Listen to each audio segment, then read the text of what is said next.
Berikut adalah beberapa statistik penting dari pertandingan tersebut. Skor akhir 1-1, adu penalti 7-6, penguasaan bola Indonesia 70%, 71% versus Thailand 29%, 30%. Tendangan ke gawang, total shots Indonesia 11-16 versus Thailand 14-21.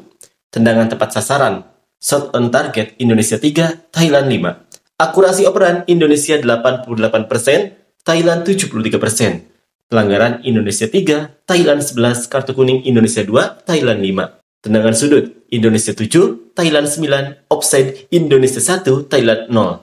Penyelamatan Indonesia 4, Thailand 2. Dalam pertandingan ini, gol Thailand dicetak oleh Yotsakorn Burapa pada menit ke-60, sementara gol balasan dari Indonesia dicetak oleh James Raven pada menit ke-83. Kiper Indonesia Muhammad Ardiansyah dinobatkan sebagai man of the match karena performa heroiknya, termasuk menepis satu tendangan penalti.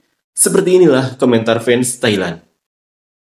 Saat Yotsakorn Burapa masuk, rasanya ada yang aneh. Saya bingung, dia penyerang tapi menembak setelah rekan timnya.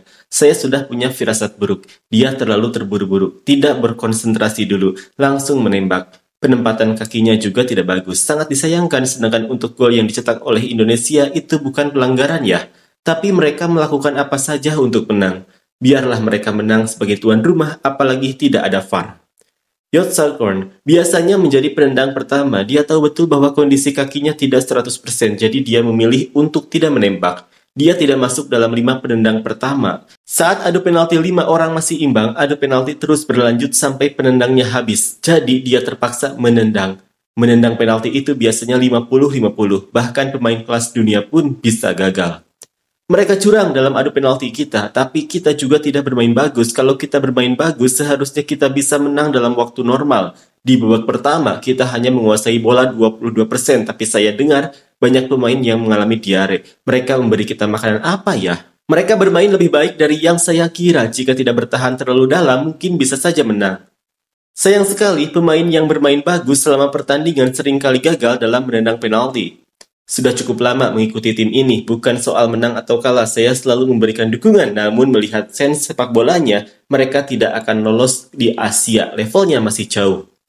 Hari ini semua orang bermain dengan baik, tapi itu bukan standar kita. Kita bisa melakukan yang lebih baik dari ini, terus berjuang dan berkembang lebih baik lagi. Bagus sekali sudah melakukan yang terbaik, kita tidak bisa melampaui mereka di kehidupan ini, mungkin di kehidupan selanjutnya semakin bermain semakin mundur.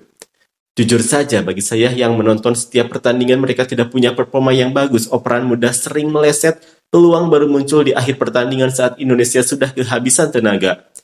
Hei adik-adik, pertandingan ini kalian sudah bermain bagus, hanya saja hasilnya tidak sesuai harapan. Siapapun yang mengkritik kalian biarkan saja, jangan hiraukan mereka yang toksik. Namun di luar itu, kalian pasti sudah melihat bahwa banyak sekali penggemar sepak bola yang cukup beralasan yang bisa melihat sisi baik dari permainan hari ini. Fokuslah, niat, dan kembangkan terus. Jika ada kesalahan, perbaiki. Terus berjuang, kalian adalah masa depan sepak bola Thailand. Dalam pertandingan kami memiliki peluang tetapi tidak tajam, namun yang membuat saya tidak puas adalah saat penentuan adu penalti. Itu sama sekali tidak adil. Selama 90 menit permainannya tidak bagus, tetapi di babak tambahan sudah bermain dengan baik. Untuk penalti tidak ada yang bisa menyalahkan siapapun. Tidak apa-apa adik-adik, di turnamen berikutnya coba lagi berikan yang terbaik lebih dari ini. Semua orang sudah berjuang maksimal. Kecuali Seksan, tolong perbaiki dengan segera, atau apakah dia berpikir karena berada di tim besar, dia bisa bermain dengan santai. Sudah bagus kalah supaya bisa kembali memperbaiki diri untuk yang ke-129 kalinya. Saya salut karena mereka lari selama 120 menit, tapi operan tembakan dan pengambilan keputusannya kacau balau. Jujur saja, tim U23 ini adalah tim yang diharapkan bisa masuk tim senior, jadi harus segera diperbaiki. Tapi saya salut, mereka benar-benar berjuang. Tidak ada yang kram sama sekali. Indonesia kehabisan tenaga di babak tambahan, tapi kami sendiri yang tidak tajam. Kiper membaca permainan dengan baik dan melakukan banyak penyelamatan. Pemain bertahan bermain bersama dengan baik, saling membantu dalam bertahan. Saat kebobolan gol penyama, mereka sedikit kehilangan konsentrasi.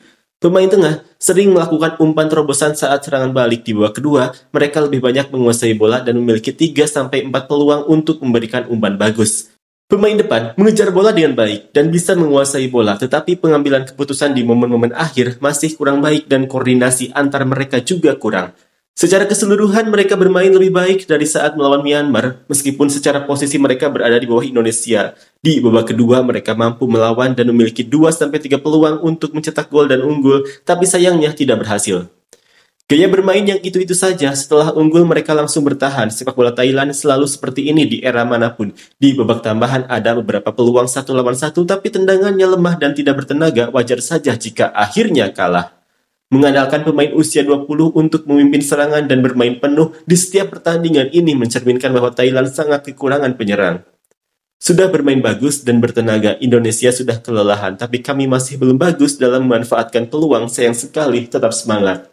Untuk hari ini saya tetap menyalahkan pelatih, tidak peduli bagaimana latihan yang telah dilakukan. Saya akui permainan tim lumayan bagus, tapi yang saya salahkan adalah mengapa kalian memberikan ban kapten itu kepada Seksan. Di pertandingan berikutnya tidak perlu latihan, biarkan anak-anak bermain seperti hari ini. Saya yakin kita bisa mengalahkan tim manapun. Saya hanya minta satu hal, tolong berikan ban kapten itu kepada orang lain. Jangan anggap saya mengajari, ini hanya saran. Saya tidak ingin pelatih menghancurkan mental bermain anak-anak.